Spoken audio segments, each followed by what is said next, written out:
So hello guys, మీకు ఈరోజు మంచి తెలుగు టైపింగ్ కీబోర్డ్ అనేది చెప్పబోతున్నానన్నమాట. సో ఇది ఎందుకు ఉపయోగం అంటే, మనకు వాట్సాప్‌లో చాటింగ్ చేసేటప్పుడు గానీ, మనం యూట్యూబ్‌లో వీడియోస్ అప్‌లోడ్ చేసేటప్పుడు, ప్లస్ ఎక్కడనన్నా తెలుగులో టైప్ చేయాలంటే మనకు నార్మల్ కీబోర్డ్‌లో రాదు. జీబోర్డ్ కీబోర్డ్‌లో ప్లస్ ఇంగ్లీష్ కీబోర్డ్‌లో మనకైతే రాదన్నమాట. సో దానివల్ల మనకు గూగుల్ నుంచెళ్ళి ట్రాన్స్‌లేట్ చేసుకోవాల్సి అయితది. సో దానివల్ల చాలా ప్రాబ్లమ్ అయితుండే అన్నమాట. ఇప్పుడు నేనైతే మీకు డైరెక్ట్ ఇంగ్లీష్ ప్లస్ తెలుగు కూడా రాసేటట్టు ఒక కీబోర్డ్ పేరైతే చెప్పబోతున్నాను. సో ఇంతకంటే ముందు మన ఛానల్‌ని ఇంకా సబ్స్క్రైబ్ చేసుకోకపోతే తొందరగా సబ్స్క్రైబ్ చేసుకోండి. Let's start our video. So ముందుగా మీరు ఏం చేయాలంటే ప్లే స్టోర్‌లోకి అయితే వెళ్ళిపోండి గైస్. ప్లే స్టోర్ ఓపెన్ చేసినాక మీకు ఈ విధంగా వస్తుంది కదా, సెర్చ్ బార్‌లో పైన దేశ్ కీబోర్డ్ తెలుగు అని టైప్ చేయండి. మీకు సైడ్‌కి ఇస్తున్నాను స్పెల్లింగ్ కూడా మీకు మిస్టేక్ కాకుండా. సేమ్ ఇలా ఎలా ఉందో అలా టైప్ చేయండి అనమాట. టైప్ చేసి దేశ్ కీబోర్డ్ తెలుగు అని టైప్ చేసి సెర్చ్ చేయండి. సో ప్రస్తుతానికి నేను ఆఫ్లైన్ ఉన్నా కాబట్టి ఆ నెట్ ఆన్ చేసుకుంటున్నాను. నెట్ ఆన్ అయిపోయింది ఇప్పుడు. సో ట్రై అని కొడుతున్నాను. ఇప్పుడు వచ్చేస్తుంది మనకు. ఇది ఉంది కదా, నేను ఆల్రెడీ ఇన్స్టాల్ చేసుకున్నాను కాబట్టి అప్డేట్ అని అడుగుతుంది. మీకేం అడుగుతుంది అంటే, మీకేం ఇన్స్టాల్ అని అడుగుతుంది, బ్లూ కలర్లో ఆప్షన్ అనేది.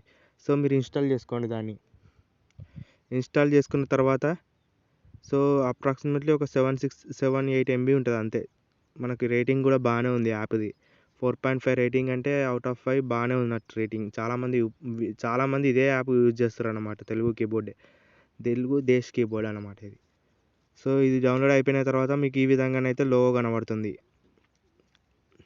సో ఇది యాప్ డౌన్లోడ్ అయిపోయిన తర్వాత మనకి ఈ విధంగా లోగో కనబడుతుంది అన్నమాట. దాని మీద క్లిక్ చేసి మనం ఓపెన్ చేసుకోవాలి ఫస్ట్. కొంచెం సెటప్ అయితే చేసుకోవాల్సి ఉంటుంది అన్నమాట. సో మీకు చాలా చాలా అంటే చాలా కస్టమైజేషన్స్ చేసుకోవచ్చు మనం ఈ యాప్‌లో. మీరు థీమ్స్ గానీ, ప్లస్ మన కీబోర్డ్‌లో టైప్ చేసేటప్పుడు సౌండ్స్ గానీ, అవన్నీ ఎఫెక్ట్స్ అన్నీ పెట్టుకోవచ్చనమాట.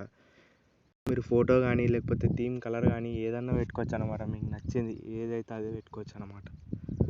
సో ప్రస్తుతానికి మనం ఇంకో సెటప్ చేసుకోవాల్సి ఉంటుంది. సో దాని గురించి సెట్టింగ్స్ అయితే ఓపెన్ చేస్తున్నా. ఓపెన్ చేసి ఇలా సెర్చ్‌లో లాంగ్వేజ్ అని టైప్ చేయాలి ఫ్రెండ్స్. టైప్ చేయండి.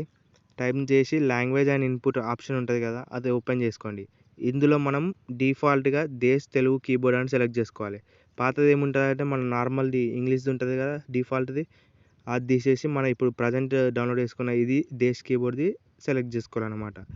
సో ఇక్కడ మళ్ళీ మనం యాప్లోకి వచ్చేస్తే సెట్టింగ్ గురించి అయితే మాట్లాడుకున్నట్టయితే, సో చాలా రకాల సెట్టింగ్స్ అయితే ఉన్నాయి గైస్. ఇక్కడ మనం డిక్షనరీ యాడ్ చేసుకోవచ్చు. పర్సనల్ డిక్షనరీ, నంబర్ రో అని ఉన్నాయి, కీబోర్డ్ హైట్ అని ఉంది, మన సైజ్ అని ఉంది, సౌండ్ ఎఫెక్ట్స్ యాడ్ చేసుకోవచ్చు, ఆటో కంప్లీట్. మీరు ఏదైనా సగం కొడితే అది మొత్తం అయిపోతుంది అన్నమాట.